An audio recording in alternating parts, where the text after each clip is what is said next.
आणि आता एक ब्रेकिंग न्यूज। राज्य मंत्रिमंडळाने सरकारी भरती प्रक्रियेत अत्यंत महत्त्वाचा आणि मोठा बदल केला।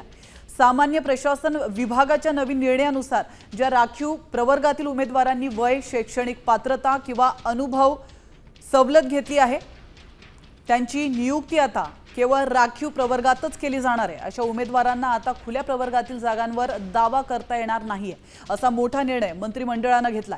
त्यामुळे आता सामान्य प्रशासन विभागांतर्गत होत असलेल्या भरती पद्धतीत बदल केला जाणार आहे।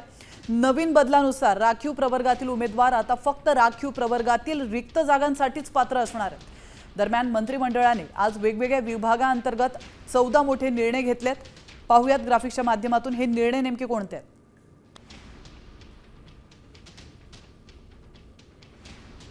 आजच्या राज्य मंत्रिमंडळाच्या बैठकीत अनेक मोठे निर्णय घेण्यात आलेत। आता राखीव प्रवर्गातील उमेदवारांना खुल्या प्रवर्गातील जागेवर दावा सांगता येणार नाही असा निर्णय मंत्रिमंडळाने घेतलाय। यासोबतच संत्रा आयात शुल्क परवाना योजना रद्द करण्याचा निर्णय झालाय। सिंधुरत्न समृद्ध योजना 2.0 देखील सुरूच राहणार आहे।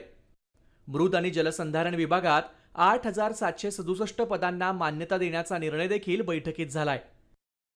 वैद्यकीय संस्थांच्या इमारतींसाठी विकास शुल्कात आता 50% सवलत देण्याचा निर्णय घेण्यात आलाय।